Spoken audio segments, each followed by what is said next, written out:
Bonjour à toutes et à tous et bienvenue au Peninsula à Paris dans votre émission Les entreprises à succès. Bonjour Frédéric Hébert. Bonjour Jessie. Vous êtes le directeur et cofondateur de DBE pour Dynamics Business Excellence, une entreprise spécialisée dans l'intégration de Microsoft Dynamics Business Central et de systèmes ERP à destination des PME.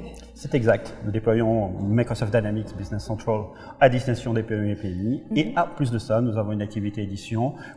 C'est-à-dire que nous créons des solutions, des apps à destination des PME et PMI qui vont leur permettre d'avoir un logiciel 100% adapté à leurs besoins. Et votre maître mot, c'est de mettre la technique au service du fonctionnel. Pour en parler plus en détail, je vous propose qu'on aille rejoindre votre responsable de l'innovation, Arnaud Hardy. Allons-y. Allez, on y va.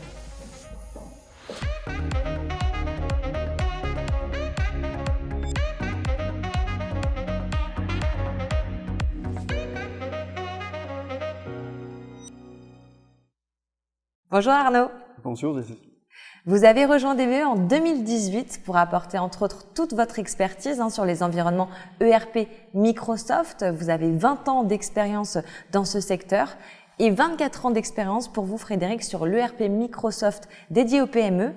Vous êtes aujourd'hui en capacité d'adresser tout le catalogue Microsoft et vous revendiquez le fait de travailler différemment en prenant le meilleur de ce que vous avez appris et en améliorant ce qui devait l'être. Alors pour vous, l'expérience se traduit de quelle façon chez DBE ? Alors, quand nous avons créé la société avec mon associé, Mehdi Ben Ali, effectivement, nous avons décidé de travailler totalement différemment. C'est-à-dire apporter un plus dans ce qui existait aujourd'hui dans le monde du travail. Et l'excellence, s'il y a le mot excellence dans DBE, c'est pas un hasard.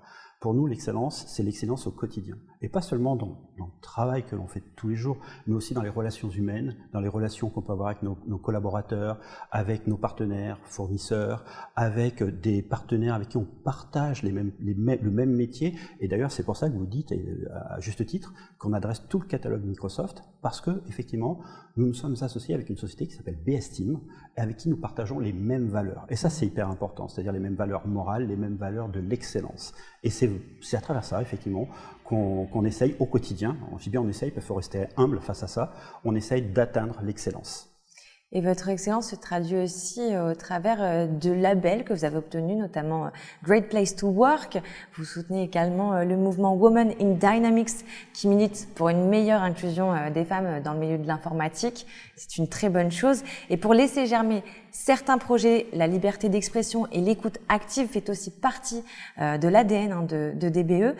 Ça a été le cas, par exemple, de Andrew Mackin, l'un de vos collaborateurs. Exactement.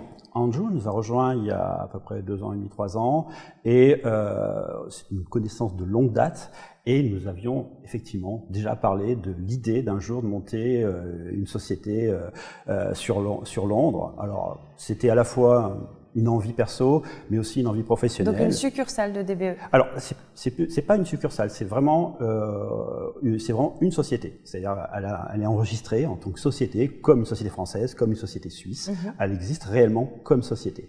Et effectivement, avec Andrew, c'était une volonté. Andrew intervenait déjà chez certains de nos clients en Angleterre, et naturellement, ces clients nous ont dit mais pourquoi vous ne vous installez pas en Angleterre? Et donc devant cette insistance, nous avons revu notre projet et nous avons décidé à un moment d'ouvrir cette société. Et naturellement, Andrew est devenu le country manager pour la société DBE UK.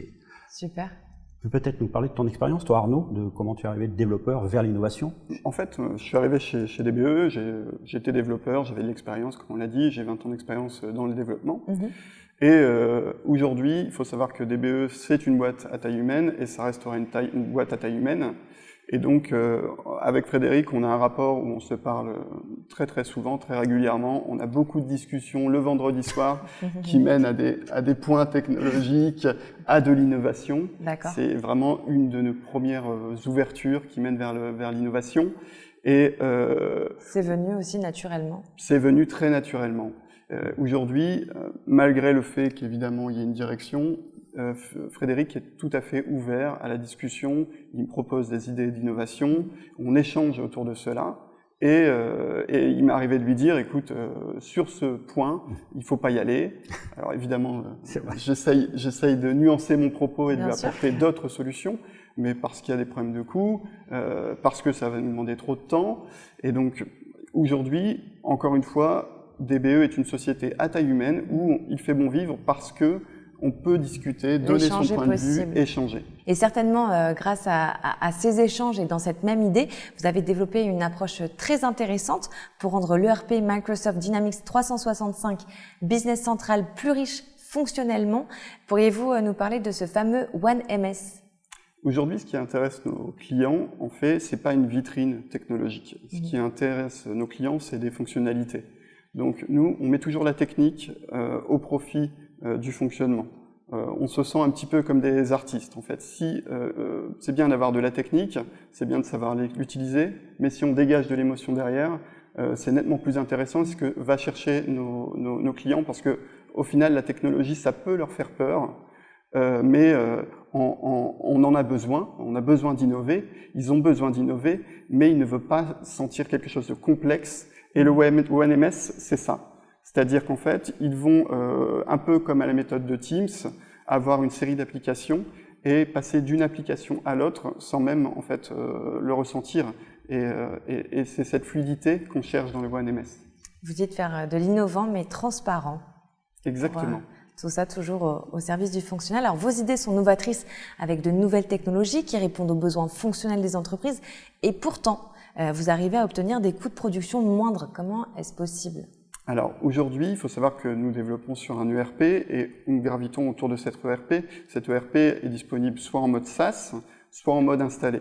Aujourd'hui, on a pris comme choix, en discussion avec Frédéric, c'est un choix qu'on a fait communément, de dire que nous ne développons qu'en mode SaaS. Le fait d'être en mode SaaS nous permet d'avoir un environnement qui est totalement mis à jour, avec les contraintes que potentiellement ça pourrait poser, mais en tout cas, on répond tout de suite on a tout de suite accessible des nouvelles technologies sur lesquelles on peut se plugger et pouvoir avancer sans se demander si le client qu'on a déployé il y a 2 ans va pouvoir bénéficier, parce qu'il va pouvoir en bénéficier vu qu'il a été mis à jour. Donc c'est comme ça qu'on arrive à réduire les coûts et on ne perd pas de temps à prendre un client qu'on a déployé il y a 2 ans pour venir le mettre à jour nous-mêmes. C'est Microsoft qui va s'en charger. Ça fait gagner un gain de temps énorme. Alors, ce qui fait sens dans votre mode de fonctionnement. Avec tout ce succès, vous êtes ouvert au marché français, à présent suisse et anglais. Qu'est-ce qu'on peut vous souhaiter pour les prochaines années ?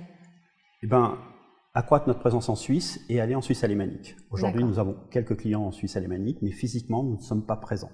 Et c'est un de nos prochains objectifs. Et d'un point de vue technologique, notre but, on voit l'innovation comme par palier, comme un escalier, un grand escalier.